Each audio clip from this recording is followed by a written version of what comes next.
Filosofía de la antigüedad.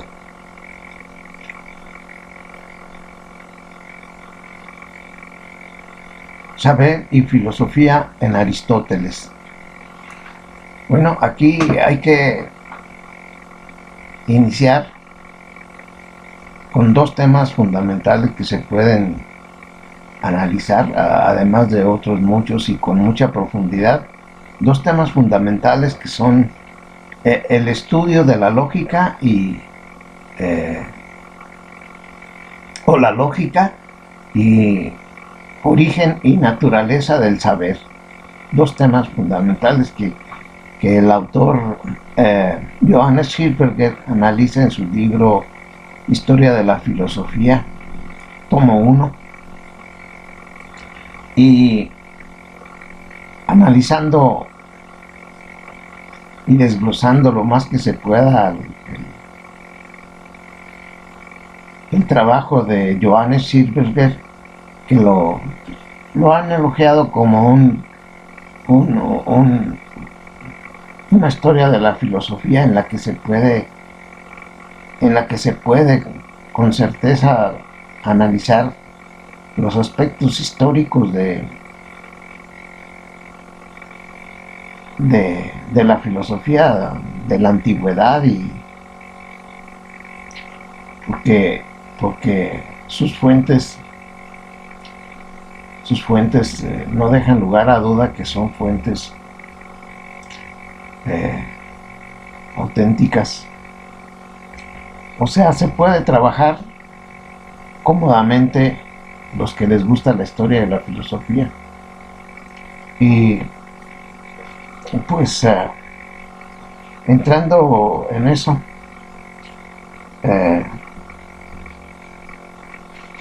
sobre el punto A, que es la lógica,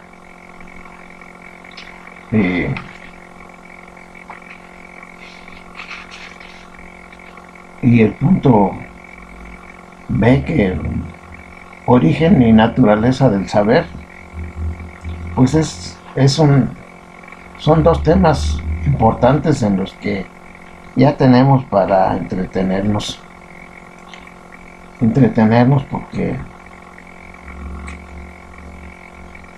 porque pues es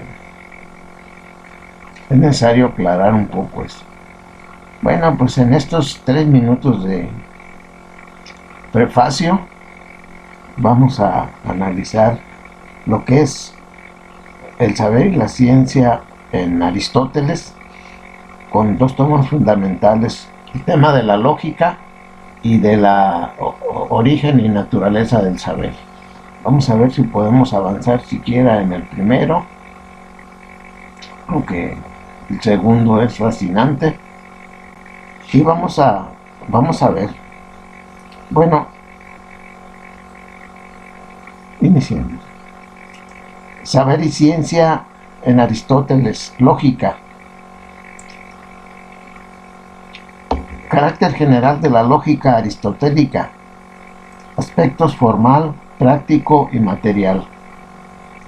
Antes de Aristóteles se había ya tratado ampliamente en filosofía el tema del saber y de la verdad, pero con Aristóteles nace una ciencia formal del saber, la lógica, y no solo nace con él, sino que queda en él tan perfectamente delineada y recortada en su forma clásica que aún hoy se anda por los carriles que Aristóteles le señaló.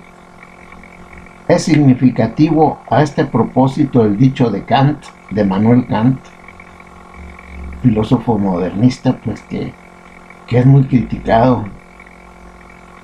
Es muy criticado por los filósofos, porque él es modernista. Simplemente eso significa algo nuevo. Es significativo a este propósito el dicho de Kant de que la lógica no ha tenido que dar ningún paso atrás desde Aristóteles, pero que tampoco ha podido dar un paso adelante. Las ideas más esenciales para la ciencia de la lógica se contienen en los escritos de lo que se llaman los analíticos. El mismo título del libro ya da el carácter de esta lógica. Es un análisis del espíritu, así como la anatomía descompone el cuerpo humano en sus diferentes partes, así la lógica aristotélica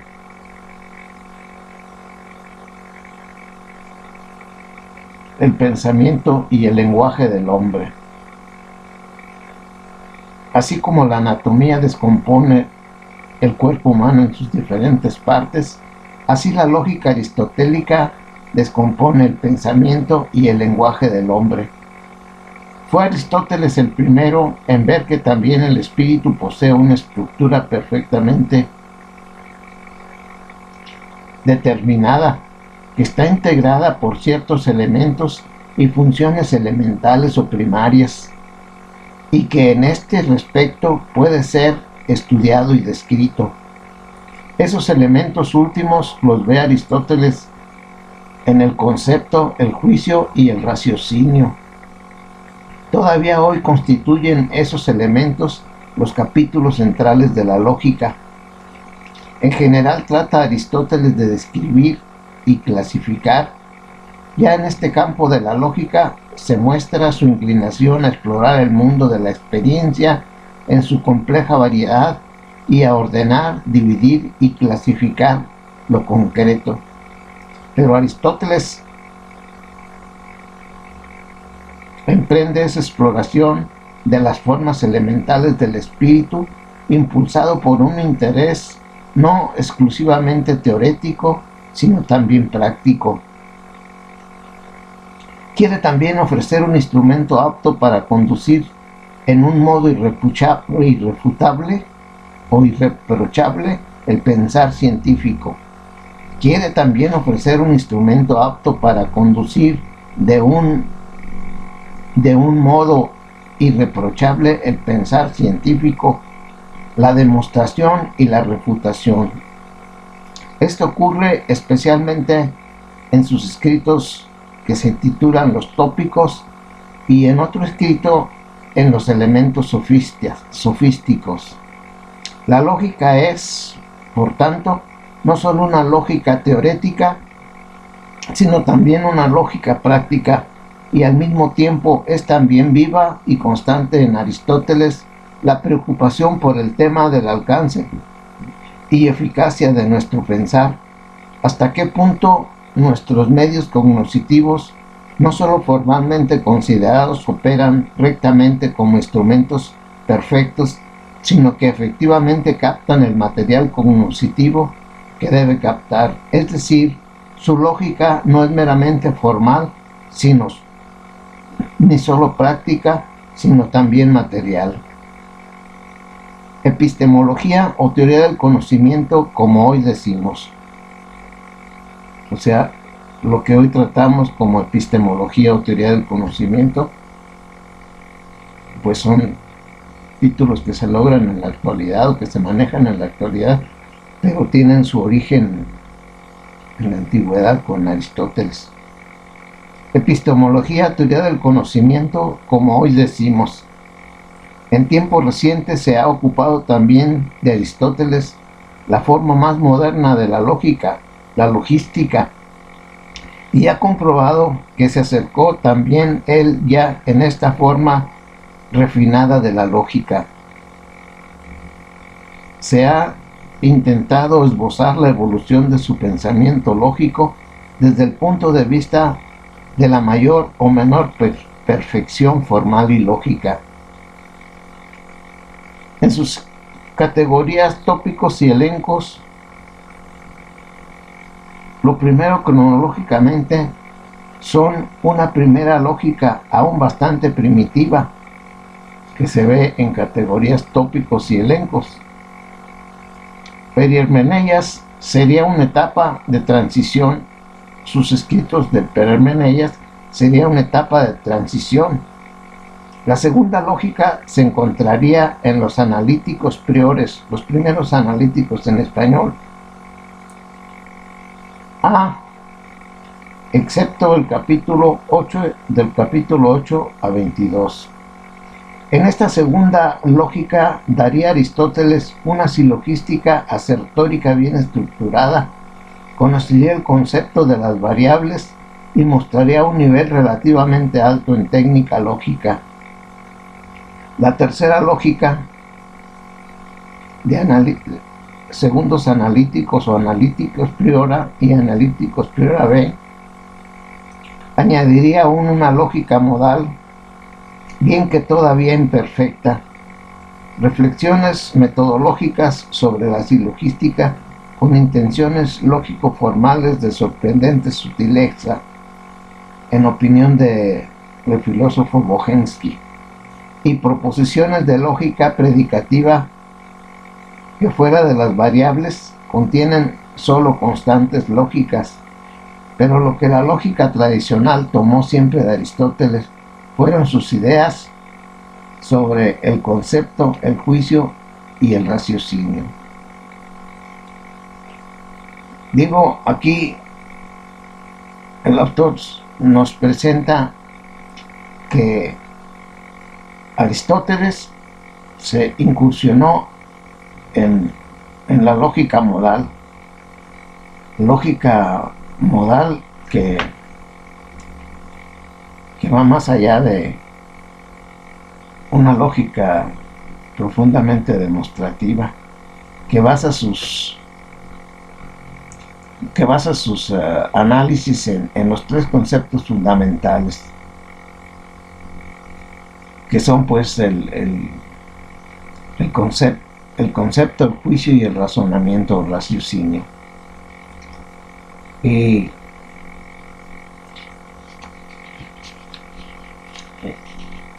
pues Aristóteles es también el padre de la lógica contemporánea, la logística,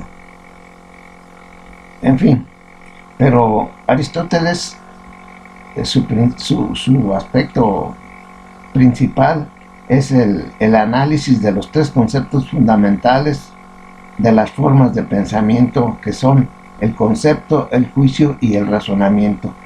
Digo, meterse en cuestión de juicios modales es meterse a unas cuestiones muy especializadas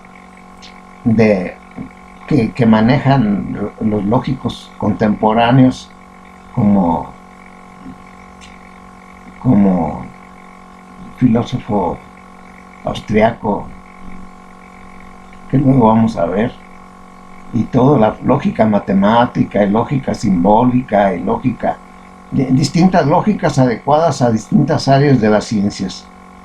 Pero ahorita nos vamos a centrar en el análisis de los tres conceptos fundamentales desarrollados por Aristóteles, y que son el concepto, el juicio y el raciocinio.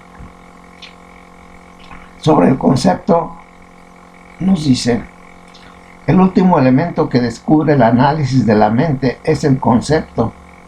Llamo concepto a las partes en que se descompone el juicio, a saber, el sujeto y el predicado. En los primeros analíticos hace esta distinción. Llamo concepto a las partes en que se compone el juicio, a saber, el sujeto y el predicado. Concepto de juicio. El concepto mismo, pues, no es de suyo un enunciado ni un juicio, y consiguientemente no es verdadero ni falso, como expresamente nos asegura Aristóteles. El concepto siervo, por ejemplo, es ante todo una palabra, y en general las ideas que baraja Aristóteles en torno al concepto están enfocadas principalmente desde el punto de vista del lenguaje.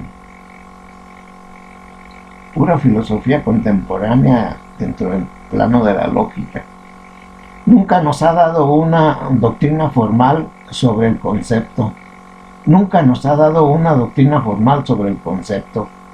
Recoge lo que Sócrates y Platón habían asentado firmemente, que el concepto es siempre universal y comprende lo permanente y necesario. En una palabra, lo esencial.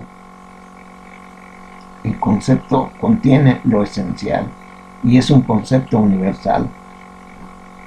que el concepto expresa lo esencial, lo cuiditativo, la usía, lo que dice continuamente Aristóteles. Con ellos atribuye el concepto, al menos implícitamente, una función predicativa. Si capta y comprende la esencia, debe convenirle también la verdad, pues la esencia es algo, pues la esencia es algo. Sin embargo, no es esto afirmado formalmente por Aristóteles, sino más bien presupuesto. Y ello se explica por el papel que en Platón desempeña el logos tesousias en griego. Logos tesousias, o sea, la palabra de la esencia. Ese es el concepto. Logos tesousias. Evidentemente para él, como para Aristóteles, es esta razón o concepto una expresión de ser y no simplemente mero término de un juicio actual o posible. Ya nos estamos metiendo en Honduras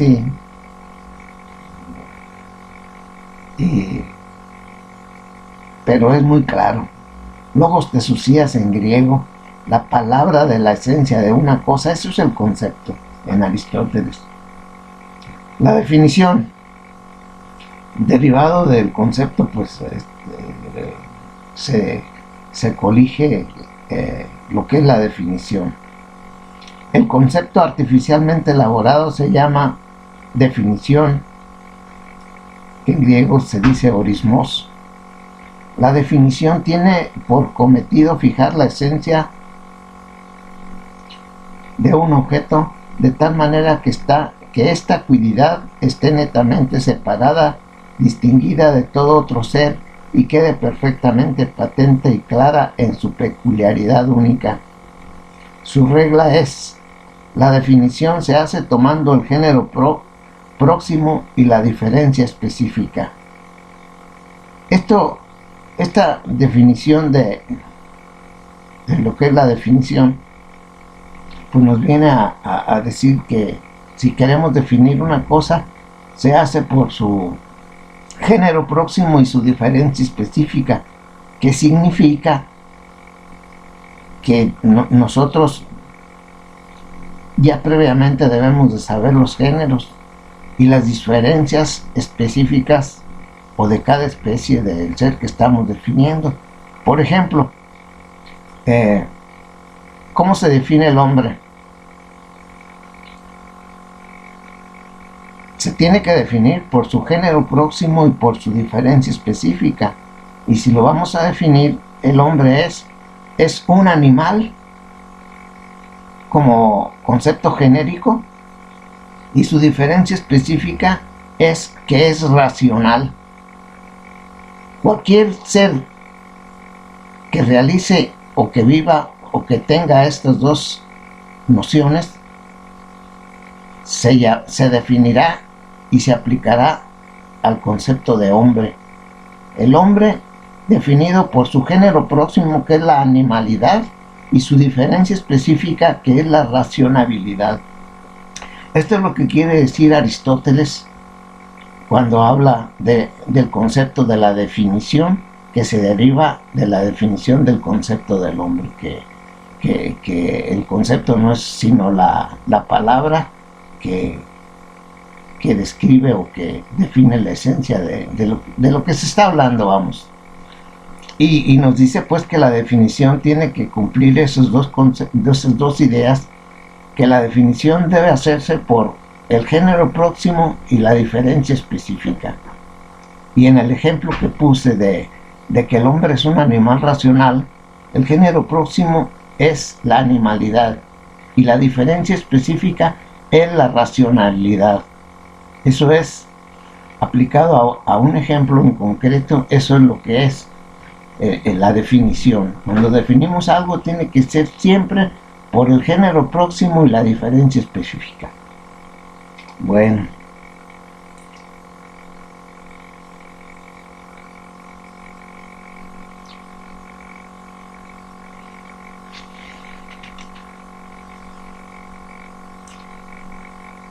retomando la definición, el concepto artificialmente elaborado se llama definición, orismos en griego.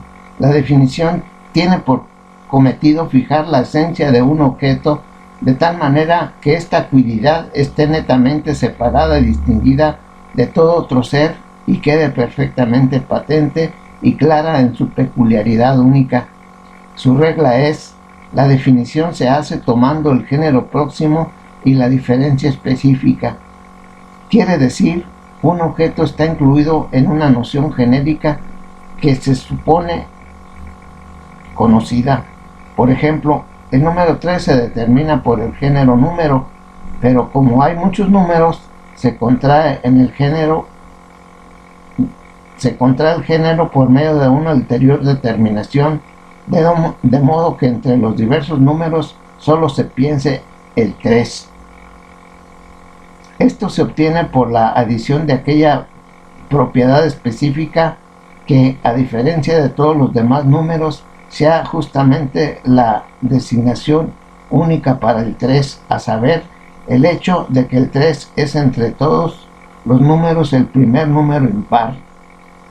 La definición, pues, del concepto 3 expresa así: es el primer número impar. Por la diferencia específica se forman a partir del género las especies. La definición expresa siempre el concepto específico. Bueno, estamos entrando al camino más árido de la vida, el concepto de conocer los instrumentos con los que trabajamos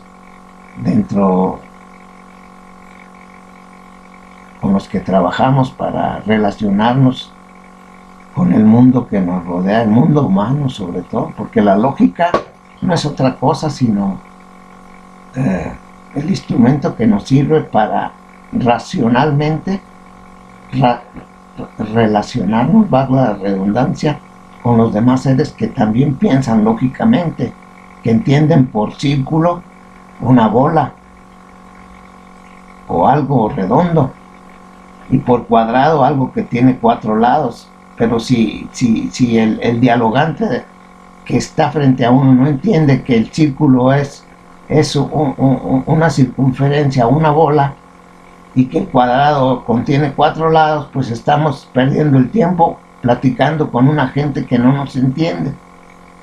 Entonces la lógica es precisamente saber lo que estamos diciendo, y saber y entender. Y por eso entre personas que manejan nociones poderosísimas como cuestiones de física, de astronomía, de cálculo de dinero, de dinero del Producto Interno de un país, pues tiene que saber estas cosas, porque si no, pues estará hablando con alguien que no entiende. Y Aristóteles decía: no hay que hablar de geometría con alguien que no es geómetra, porque es como si vamos y le queremos discutir a un médico, a un doctor en medicina, y si uno no tiene el conocimiento, la preparación suficiente de la medicina, pues está uno actuando en desventaja contra un médico, simple y sencillamente. Y por eso es importante el estudio del conocimiento de los instrumentos que utilizamos para conectarnos con el mundo que nos rodea, en especial con los humanos razonantes, porque si no razonan, pues están más bajos que la definición que dimos de hombre, que es un animal racional, porque alguien que no entiende y que no conoce, pues se le quita lo racional y queda en la animalidad, como un perrito, como un chango, como una gallina, como alguien que no entiende, pues queda en la animalidad. Pasando después del concepto y la definición,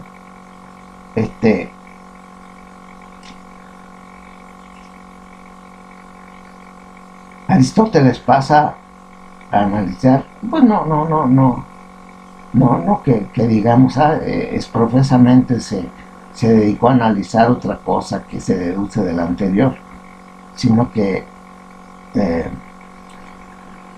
otro de los temas que trató Aristóteles fue las nociones de género y especie, que ya he explicado la definición de hombre, que es por el género próximo, y la diferencia específica, pues ya lo anterior está más papita, está más comible, y porque explicar lo que es el género y la especie, que ya lo hicimos en el ejemplo de la definición de hombre, que el hombre se define por el género próximo y la diferencia específica, ya es analizar el concepto de género y especie está más papita, está más fácil, está como la tabla del 2 o del 1.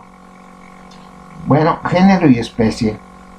Dice, así pues Aristóteles echa mano de los conceptos de género y especie para definir las cosas. Pero Aristóteles nunca ha desarrollado propiamente el significado de estos dos conceptos básicos. El género lo explica por la especie. Género es lo común dentro de una pluralidad específicamente diversa. En su escrito de tópicos dice eso. Y luego la especie a su vez por el género. La especie se forma del género mediante la diferencia específica en su escrito, en uno de sus escritos. Es cierto que Aristóteles explica cómo se llega al género en su escrito de analíticos posteriores, a saber, reteniendo lo igual que es común a objetos diversos. Pero como no nos dice nada de aquello, primero que es igual y común, sino que se fija tan solo en la igualdad de la esencia, y la esencia la define luego recurriendo de nuevo a la nota de la universalidad. La esencia no es otra cosa que el género o la especie. Si vamos a hablar de esencia, la esencia de una cosa no es otra cosa que el género y la especie. Resulta que nos encontramos en un círculo vicioso. Género y especie no se nos declaran en función de alguna nota o característica material de la cosa. Por ejemplo, la conveniencia en la estructura externa o interna, apreciable en determinados objetos, o por la semejanza de órganos reproductores, o por la masa de elementos hereditarios comunes, sino en función de un aspecto puramente formal, la mera generalidad o universalidad, de modo que la esencia se define por lo común y lo común a su vez se define por lo esencial. Sin embargo, para él no hay en todo esto un appetitio principii, puesto que enfocados desde la dialéctica platónica, los conceptos de genos y de eidos se suponen ya conocidos.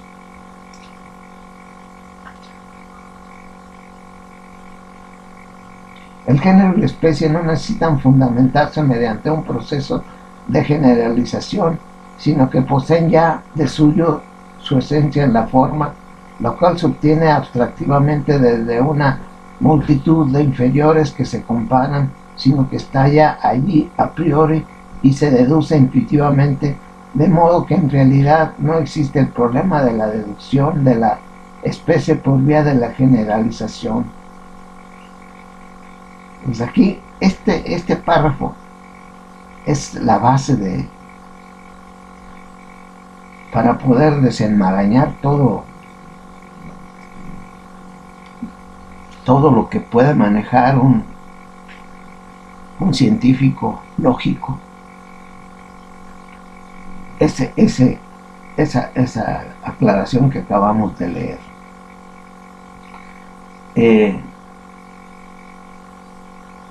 Esto comporta muchas cosas nuevas y el que muchos hombres se hayan ocupado de unas áreas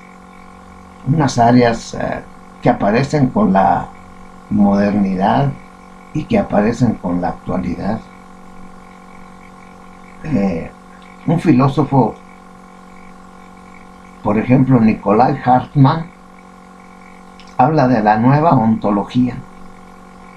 ¿Qué es la nueva ontología? Pues así por los términos, por las palabras, es la nueva ciencia del ser, porque nueva pues es nuevo, y ontología quiere decir el ser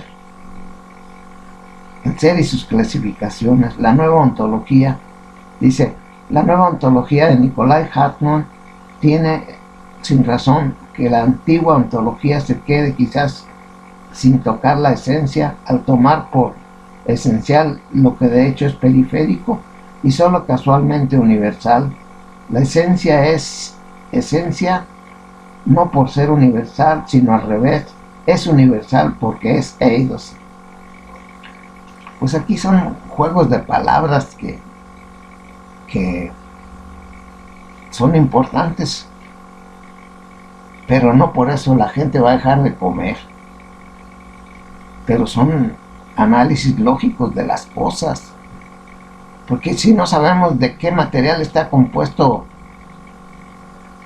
el Sol, pues simplemente ni nos podemos explicar los rayos X, ni nos podíamos explicar los rayos gamma, ni nos podíamos explicar una serie de cosas que se deducen de lo anterior. Debemos de estar capacitados. Un agricultor, si no sabe los elementos necesarios para preparar la tierra, para agarrar los instrumentos de trabajo, o conocer los periodos de las estaciones en el cual debe de aplicar sus conocimientos en sentido práctico, pues es simple y sencillamente no es agricultor, es un aficionado, un diletante, que le tiene cariño a algo, pero nunca hará producir la tierra de 10 toneladas a 30 toneladas. O sea, toda la lógica tiene su repercusión en ulteriores consecuencias. Y por eso pues es importante cuando menos saber uno de qué está tratando cuando se mete uno al lodo, ver qué tipo de lodo es, si es lodo pernicioso o lodo saludable. Hay que saber.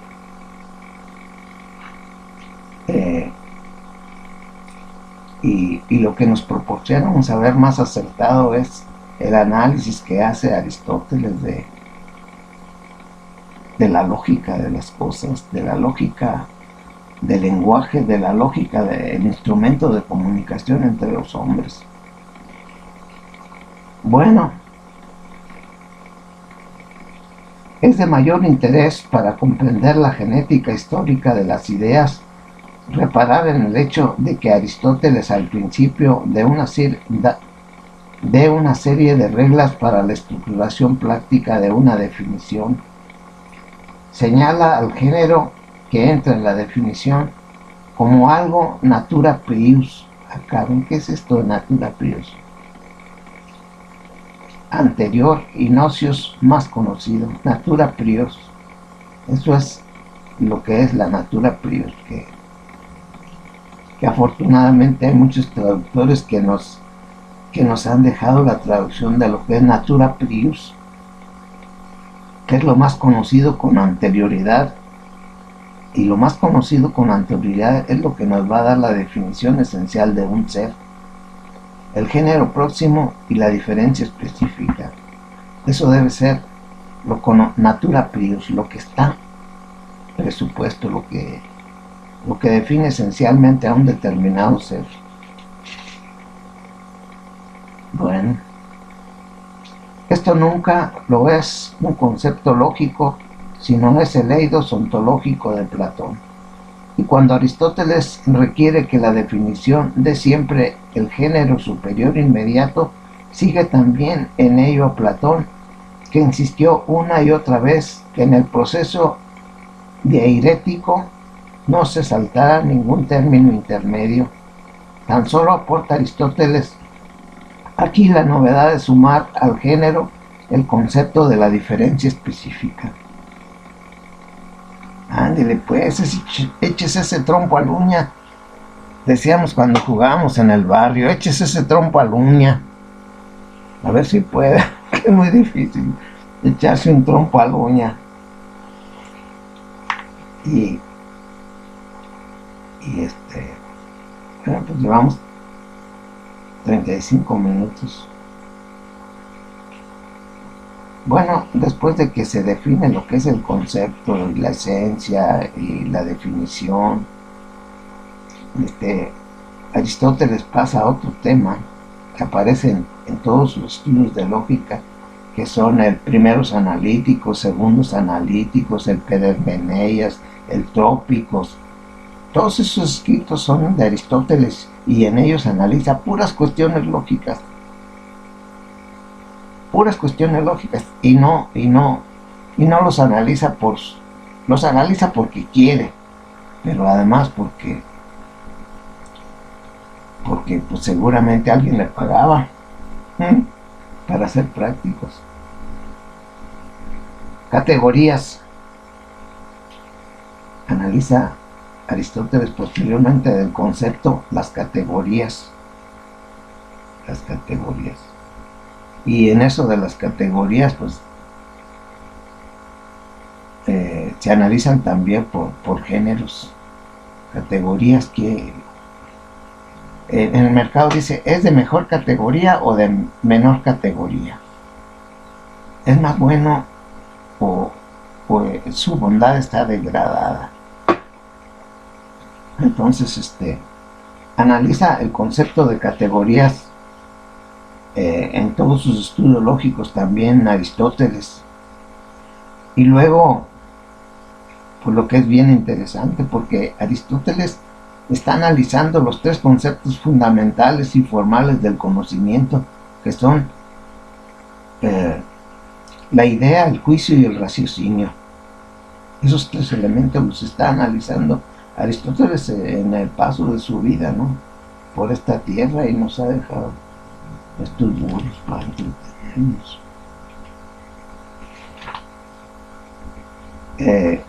Conceptos que más tarde leeremos y analizaremos es el juicio, su naturaleza y sus clases. Los juicios, que son juicios afirmativos, negativos, particulares, universales. Vamos a ver. Luego, ¿cuál es la función del juicio? Y a partir del juicio aparece un nuevo concepto práctico. ¿Qué es la verdad? ¿Qué es la verdad? Y luego, después de que sabemos qué es la verdad, aparece otro tema, que es la predicación lógica. ¿Qué es la predicación lógica? Pues no hablar como loco, sino hablar coherentemente. Y luego no se conforma, bueno, pues todo está concatenado. ¿Qué es el sujeto del juicio? ¿Qué es el sujeto del juicio? ¿Qué es el predicado del juicio? Y luego, ¿qué es el raciocinio? Aquí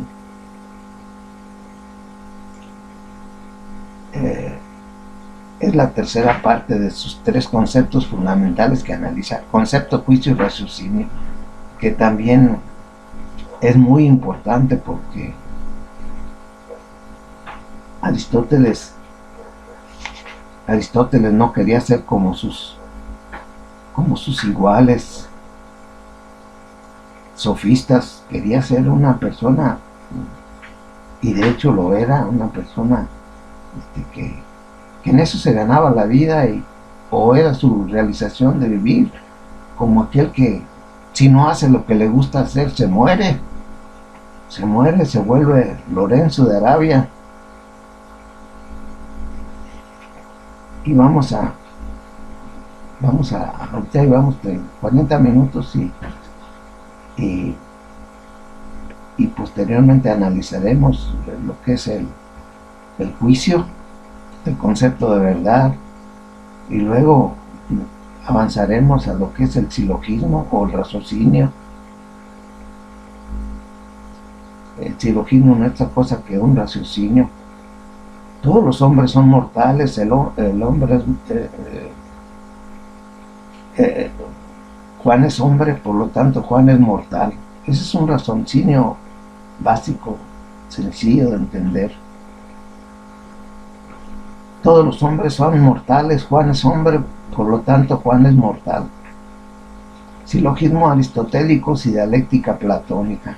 Pues son conceptos áridos, pero que tomándonos una torta pueden ser muy placenteros. La esencia, fundamento, lo que es la natura prius et nocius, que son conceptos escritos en griego y en latín, pero si no hay alguien que nos los explique, pues de por sí traga uno camote. Y luego pasa al segundo punto, que después de la lógica es importante conocer, y aquí se mete uno en un área más difícil, más abstracta, más árida, que es la naturaleza y el origen del saber, donde se va a analizar el proceso de abstracción, cómo el intelecto abstrae de las cosas reales o ideales su esencia, en lo que es naturaleza y origen del saber. ¿Por qué tenemos el deseo de saber en vez de ignorar las cosas? Queremos saber el chisme de la colonia, el chisme de la ciudad, el chisme de cosas que ni nos importa saber. Pero bueno, vamos a dejarle aquí porque no hay por qué acabarnos el agua, nomás por tomar agua.